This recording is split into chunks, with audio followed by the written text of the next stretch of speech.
नमस्ते। अक्टूबर 2024 के मैक्रो और मार्केट रैपअप में आपका स्वागत है।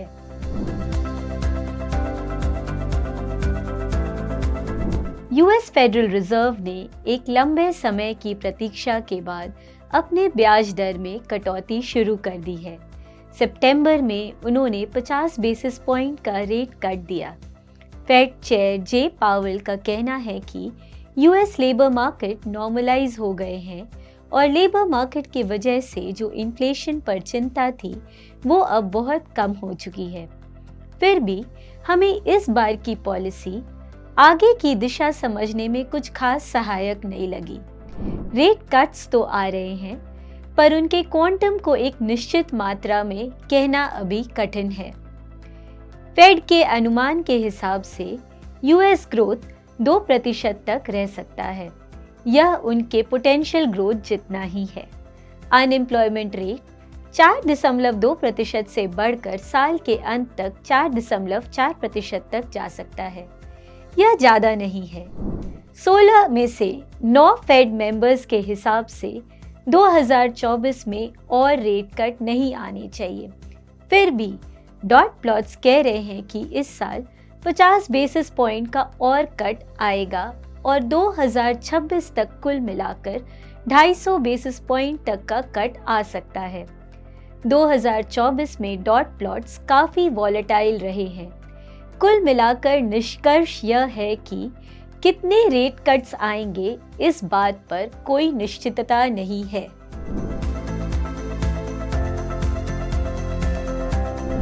अगर यूएस ग्रोथ इन्फ्लेशन डायनामिक्स को देखें तो 250 बेसिस पॉइंट के रेट कट एक्सपेक्टेशन थोड़े अग्रेसिव लग रहे हैं, पर एक महत्वपूर्ण डेवलपमेंट है कि 2022 से फर्स्ट हाफ 2024 तक यूएस इक्विटीज और बॉन्ड्स मार्केट के कोरिलेशन पॉजिटिव हो गए थे। इसका मतलब है दोनों एक साथ ऊपर या नीचे जा रहे थे। इससे बॉन्ड मार्केट का आकर्षण कम होता है। यह कोरिलेशन अब पिछले महीने से वापस नेगेटिव हो गए हैं। इस डेवलपमेंट के कारण और क्योंकि अभी रेट कटिंग साइकिल शुरू ही हुए हैं, global bond market cyclical angle से थोड़े पॉजिटिव लगने लगे हैं।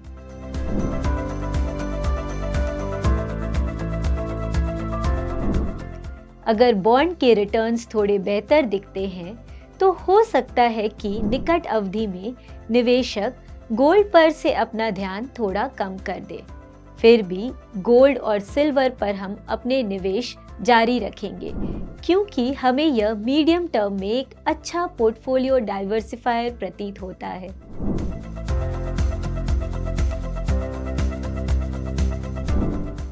अब यूएस डॉलर की बात करें तो Fed rate cutting cycle dollar negative है, पर weaker global growth dollar positive है।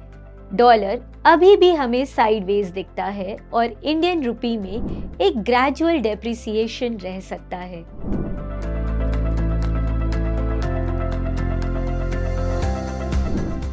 चीन में एक के बाद एक वीक इकोनॉमिक डेटा आ रहे थे।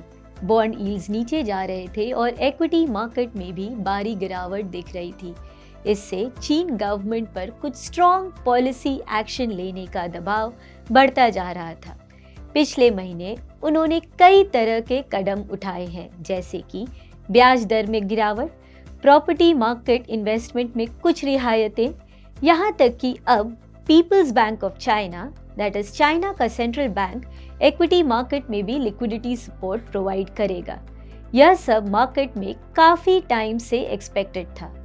यूँ कहें तो जो भी पॉलिसी मेजर्स आ रहे हैं वो बस एक्सपेक्टेशंस को मीट कर रहे हैं, उससे ज़्यादा नहीं है। चाइनीज़ इक्विटी मार्केट में कुछ सुधार आया है और अब मार्केट एक्सपेक्ट कर रहा है कि चीन में कुछ फिस्कल स्टिमुलस भी आए, पर अगर ऐसा नहीं होता है तो हो सकता है कि चाइनीज़ मार्केट की रैली ज़्यादा दिन तक ना चले। एक और डेवलपमेंट जो हमें चाइना में देखने को मिल रहा है वो यह है कि चाइना रियल एस्टेट में एक नेचुरल करेक्शन तो दिख रहा है, वहीं दूसरी ओर पॉलिसी मेकर्स मैन्युफैक्चरिंग सेक्टर को काफ़ी पुश दे रहे हैं। कुछ सेक्टर्स में ओवर कैपेसिटी की स्थिति भी दिख रही है। चाइनीज प्रोड्यूसर्स के एक्सपोर्ट सस्ते दाम में अन्य देश में जा रहे हैं और चाइनीज प्रोड्यूसर्स खुद भी आपस में मार्केट शेयर के लिए कम्पीट कर रहे हैं। इसलिए उनकी प्रॉफिटेबिलिटी पर असर आ रहा है। चाइना के सस्ते एक्सपोर्ट्स इंडियन मैन्युफैक्चरिंग सेक्टर के लिए एक खतरा है।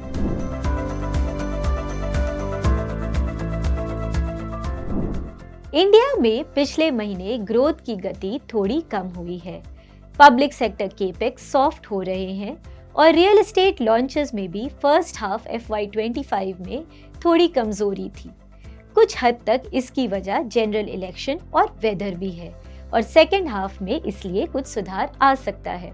पर कई डेटा जैसे कि energy demand, freight movement, construction के data, auto retail sales, credit card spends, यह सब भी अगस्त में सॉफ्ट थे। अब यह खतरा बढ़ रहा है कि FY25 का ग्रोथ RBI के 7% के अनुमान से थोड़ा कम हो सकता है। केंद्रीय सरकार के केपेक्स स्पेंड मॉडरेट हो रहे हैं और स्टेट्स के बढ़ते वेलफेयर मेजर्स के कारण कंजम्पशन पर भी आउटलुक थोड़ा बेटर हो रहा है, पर पब्लिक सेक्टर केपेक्स पर सॉफ्ट हो रहा है। प्राइवेट सेक्टर केपेक्स आउटलुक अभी भी पॉजिटिव है। पिछले 2 महीने में इंडियन कमोडिटीज थोड़े सॉफ्ट हुए हैं। इससे कमोडिटी यूजर्स जैसे कि केपेक्स कंपनी, कैपिटल सेक्टर की कंपनी ग्रॉस मार्जिन में थोड़ा सुधार देख सकती है।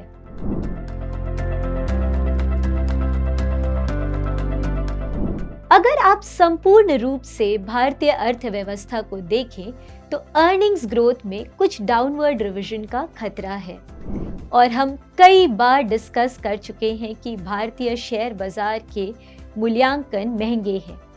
ऐसे में फंडामेंटल्स भारतीय शेयर बाजार पर सतर्क रहने को कहते हैं, पर आज के समय में भारत में रिटेल फ्लोज इतना स्ट्रॉन्ग है कि इक्विटी मार्केट की रैली कब तक चले इसका अनुमान लगाना मुश्किल है।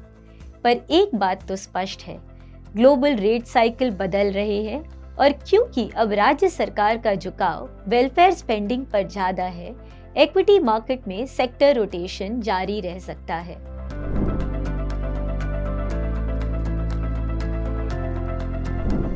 यूएस के रेट कट के बाद इंडिया में भी रेट कट की उम्मीद बढ़ रही है, जिससे G-Sec के स्प्रेड्स और कंप्रेस हो सकते हैं। अगले 6 महीने में इंडिया CPI इन्फ्लेशन पर हमारा नजरिया सकारात्मक है। हमें लगता है कि FY25 का इन्फ्लेशन RBI के अनुमान से थोड़ा कम रह सकता है और इससे शायद Q4 FY25 में रेट कट की संभावना जागे।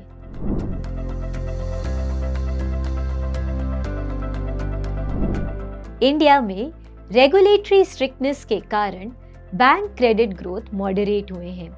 बैंकों में डिपॉजिट सिक्योर करने की एक स्ट्रगल है। आज के समय में अगर मॉनेटरी पॉलिसी फ्रेमवर्क की बात करें तो रेट कट से ज़्यादा एक लिक्विडिटी एक्शन की ज़रूरत है। हमें लगता है कि अगले 6 महीने में किसी तरह का मॉनेटरी सपोर्ट आ सकता है जो कि लिक्विडिटी और रेट्स पॉजिटिव हो। और हम कई समय से कहते आ रहे हैं कि इंडियन बॉन्ड्स के डिमांड सप्लाई डायनामिक्स खास करके FY25 में पॉजिटिव है। अगर संपूर्ण रूप से कहें तो हम इंडियन फिक्स्ड इनकम मार्केट्स पर पॉजिटिव हैं और लॉन्ग ड्यूरेशन बॉन्ड्स हैं। इस महीने के लिए इतना ही। हमें सुनने के लिए धन्यवाद। म्यूचुअल फंड निवेश बाजार जोखिमों के अधीन है। योजना से जुड़े सभी दस्तावेज ध्यानपूर्वक पढ़ें।